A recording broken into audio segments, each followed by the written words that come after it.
2011 সাল থেকে মুখাভিনয়ের চর্চা করছেন রিফাত ইসলাম। তবে নাচ ও অভিনয়ের মাধ্যমে বিভিন্ন গল্প উপস্থাপন করে দর্শকদের মুগ্ধ করে যাচ্ছেন ছোটবেলা থেকেই।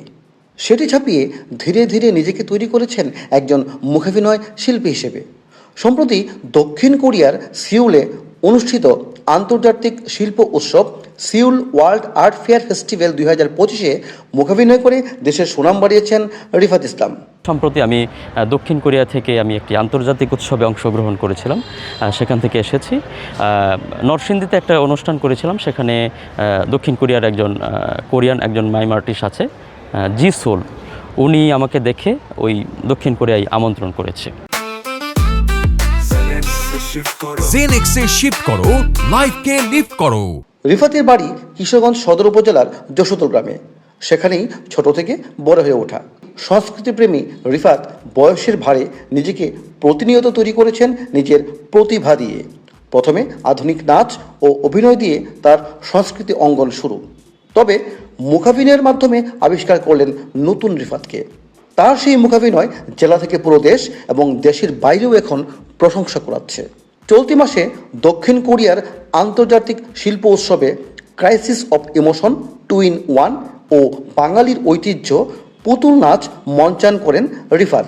রিফাতের সবচেয়ে পজিটিভ দিক হচ্ছে ক্রিয়েটিভিটি। ও নিজের জন্য নিজেই গল্প বের করে এবং সেখানে পারফর্ম করে।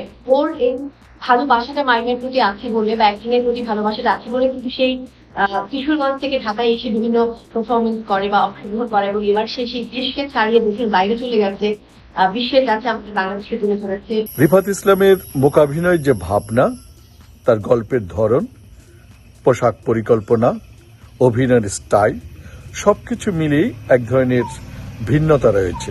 রিফাতের মুখাভিনয়ের প্রশংসা করছেন দেশের বিভিন্ন সাংস্কৃতিক ব্যক্তিরাও। তারা বলছেন রিফাত জেলা পর্যায় থেকে ছোট ছোট কাজের মাধ্যমে আজকে রিফাত যে নিজের প্রতিভার মাধ্যমে দেশের বাইরে গিয়ে বাংলাদেশের সংস্কৃতিকে উপস্থাপন করছেন।